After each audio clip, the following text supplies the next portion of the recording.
The Lord be with you. A reading from the Holy Gospel is written to us by Luke.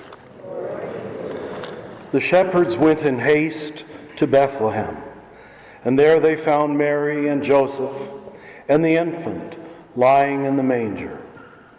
When they saw this, they made known the message that had been told them about this child, and all who heard it were amazed by what they had been told by the shepherds. And Mary, she kept all these things, reflecting on them quietly in her heart. The shepherds returned, glorifying and praising God for all they had seen and heard. And when 8 days were completed for his circumcision, he was named Jesus, the name given him by the angel before he was conceived in the womb. This is good news from the Lord.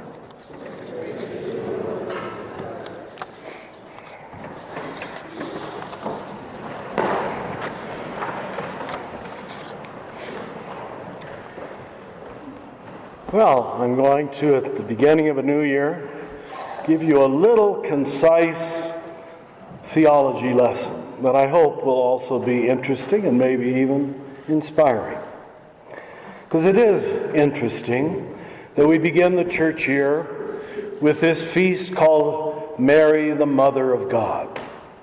Now, it took the church 4 centuries to compose that phrase, because formally speaking, it's not logical. Mary's the mother of Jesus, but God, the eternal, infinite God, doesn't have a mother. God is the infinite one. So it took them 4 centuries to say, how can we call this woman the mother of God? Well, they did. Let me tell you why. And why it wasn't all bad thinking either. First of all, and here's why I told you I'm going to give you a little theology.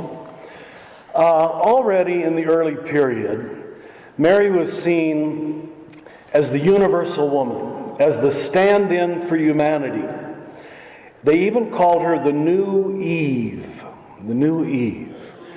Eva had said no to God. Mary turned that around and said yes to God. Do you know that word, for those of you who remember your Latin, Ave Maria? You know, that isn't really the word in the Greek text at all. They used it because Ave is Eva turned around. Isn't that clever? They loved things like that. Ancient people saw symbolism in everything, because the world was inherently filled with the divine, and everything was symbolic of something else. And Mary became the new Eve, the universal woman. How do we know this? We know it's emerged by the year 100 when John's Gospel is written. And maybe this struck you as unusual. At the very beginning of John's Gospel, at the very end, Jesus calls his mother woman. Now, I better warn you, if you're going home for lunch, don't call your mother woman. She'll probably slap you, all right? No son or daughter calls his mother mujer. So we know something else is going on here. From the cross, he calls her woman, because she has already become the symbol of humanity. Humanity that, like her, is learning slowly, not as quickly as she learned, how to say yes to God. So, if Jesus is the symbol of the gift that is given to humanity from God, Mary is the symbol of humanity receiving the gift. Got it? The two sides of the coin, the two dancing partners of salvation, if you will. God is the giver, humanity is always the receiver. If you look at much medieval art all over Europe, one of the earliest ways of painting Mary was she had a great big cape and she's holding it out, and all the people are gathered inside her cape. She was the corporate personality for all of us. Her yes was to become our yes. as she surrendered to God's grace, and that's the word that's really used in the Greek. It doesn't say hail, ave. It says Kyrie, which means graced one. In fact, if you want it literally, what it says and I'm no Greek scholar, I'm just trying to impress you. What it says in Luke's gospel is, graced one, you are beautiful with the beauty of God himself. Now we translated that full of grace. Hail Mary, full of grace. But literally it's graced one, you are beautiful with the beauty of God himself. Which of course is our beauty too. Your beauty is not earned by you, it's given by God. And that no one can take away from you. And no one can give to you. It's inherent. It's objective.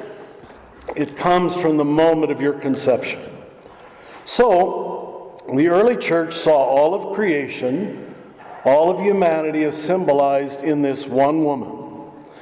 And God, if we're to believe now the age of the universe, somewhere around 14 billion years ago, God got this whole ball of creation rolling. And it took him 14 billion years to create one human being who could offer a free, willing, conscious, trustful yes to God. And that's why the early church fell so in love with Mary.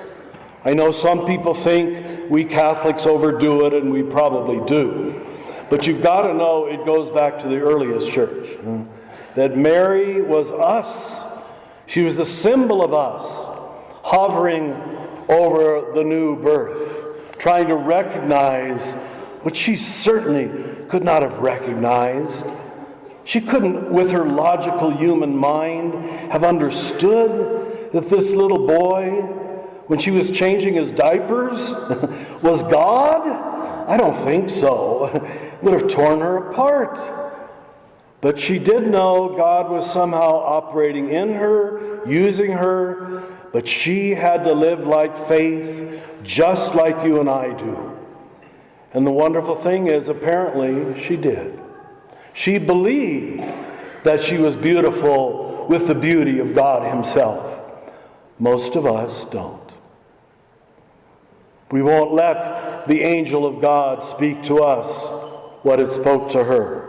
O graced one, you have conceived the divine. You also bear the divine image, the imago Dei, in every one of your souls, equally, eternally, infinitely. But the sadness of humanity is that most of us don't know it. And even sadder, I mean this, most of us don't even care about it. We just want to get home for lunch.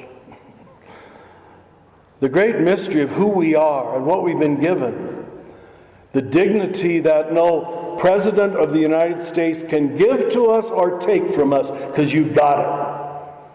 Nobody can give it to you. I can't give it to you. All you can do, like she did, is awaken to it. I wrote a poem this week, and I'm going to end with that. It's no great poem. I'm no great poet. But I was trying to sum up what I'm trying to say to you here. That God had to create a partner who could love God into this world, who could allow God to freely, fully enter into this world. And Mary is the symbol of every human being who has ever said yes to God. I call the poem A Dance Partner for God. Time began when you emptied yourself into all created things. Now let's stop right there. Everything you've ever seen with your eyes since the moment you were born is the self-emptying of God into creation. And it's been evolving for 14 billion years.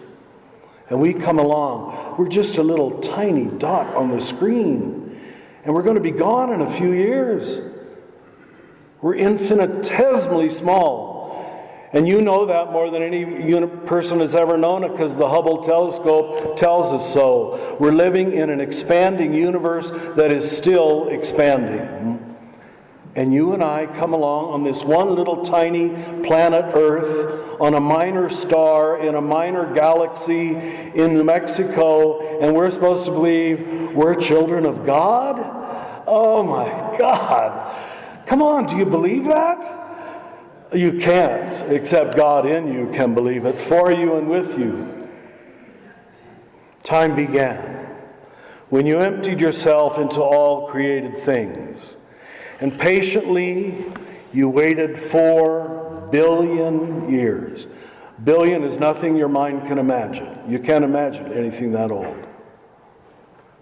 Until that same creation could invite you back into yourself by one perfect and loving yes. From one single earth mother, woman of this earth called Mary. God never comes into the world uninvited. He needed an invitation. And Mary became the divine invitation. Then, quoting the Book of Wisdom, you leapt down from your royal throne. And the dance between you and yourself began in free form and free fall. And we're still falling into this mystery that is still and always too much to believe. It is happening everywhere, all the time. In fact, it's the only thing that's happening once you're given divine eyes to see it. The circle is still completing itself as the divine dance with God continues forever.